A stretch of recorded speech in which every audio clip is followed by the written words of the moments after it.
ചിറ്റൂർ രചനാ സാഹിത്യവേദിയുടെ പുരസ്കാരം കഥാകൃത്ത് എം നന്ദകുമാറിന് സമ്മാനിച്ചു. Chittur government Victoria girls higher secondary സ്കൂളിൽ പ്രമുഖ സാഹിത്യകാരൻ ആശാ മേനോൻ ഉദ്ഘാടനം ചെയ്തു. ഒരിക്കലും നമ്മൾ മരിച്ചു പോകുന്നുള്ളതുകൊണ്ട് നമ്മൾ അത്രയും കാലം 40, 50, 60, 70 കൊല്ലം ജീവിച്ചിട്ടില്ല എന്നതിനൊരില്ല. അതുപോലെ തന്നെ എല്ലാം ഉള്ളതാണ്, എല്ലാറ്റിലും രോഗാവസ്ഥ ഉള്ളതാണ്, അല്ലെങ്കിൽ അതേപോലെ തന്നെ അരോഗാവസ്ഥയുള്ളതാണ്. ഒരു രോഗാവസ്ഥയും ദുരന്തങ്ങളും മാത്രമേ ഭൂമിയിലുള്ള ബുദ്ധം പറഞ്ഞതിൽ എപ്പോഴും എനിക്കൊരു ആശങ്ക തോന്നുന്നത് സപ്തസാഗരങ്ങളിലെയും കണ്ണീരാണ് മനുഷ്യരുടെ ദുഃഖം. അത്രയ്ക്കുണ്ട്, എല്ലാ മനുഷ്യനും ദുഃഖമുണ്ട്. സപ്തസാഗരങ്ങളുടെ കണ്ണീരുമായിട്ടൊന്നും അത് ഇക്വേറ്റ് ചെയ്യുന്നില്ല. പക്ഷെ ബുദ്ധൻ അങ്ങനെയാണ് അത് പറഞ്ഞിരുന്നത്. എല്ലാ സാഗരങ്ങളെയും ജലം കൂട്ടി വെച്ചാലും മനുഷ്യന്റെ കണ്ണീരിനെക്കാട്ടിലും ചുരുക്കേ ഉണ്ടാവുള്ളൂ. അങ്ങനെ മാത്രമല്ല, മുഗ്ധാവസ്ഥകൾ മനുഷ്യനുണ്ട്.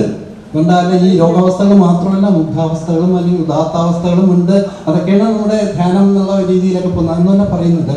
അപ്പൊ ഈ കഥ ഈ പ്രകൃതിയിലേക്ക് ഊന്നുന്നത്, അല്ലെങ്കിൽ കഥയിലെ കവിത ഈ പ്രകൃതിയിലേക്കുള്ള ഊന്നല് വ്യത്യസ്തന്റെ ആ വളരെ വളരെ സാവകാശം എഴുതി 60-65 ശ്ലോകങ്ങൾ കൂടി ഉണ്ടായിരുന്നു. ആ ശ്ലോകങ്ങൾ കൂടി നമ്മൾ ഒരിക്കൽ കൂടി കടന്നു പോകണമെങ്കിൽ അറിയാം അത് എത്രമാത്രം സംഗീതാത്മകമാണെന്ന് മാത്രമല്ല, എത്ര ചൈതന്യാത്മകമാണ്, എത്രമാത്രം റെലവന്റ് ആണ്.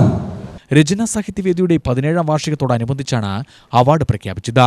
പുരസ്കാര സമർപ്പണം, സംസ്ഥാനതല കവിതാ ക്യാമ്പ് എന്നിവയും നടത്തി.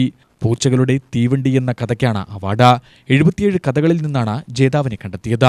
പാലക്കാട് ജില്ലാ panchayat vice president N Saritha മുഖ്യാതിഥിയായി.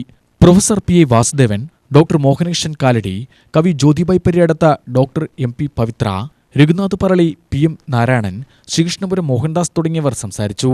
Doctor P. R. Jayaseelan, Unnikrishnan, Raghunath Parali, Mohandas Krishnapuram എന്നിവരടങ്ങിയ സമിതിയാണ് അവാർഡ് ജേതാവിനെ തിരഞ്ഞെടുത്തത്. 10,001 രൂപയും പ്രശസ്തി പത്രവുമാണ് അവാർഡ്. ക്യാമ്പിൽ കവിതകൾ അവതരിപ്പിച്ചു.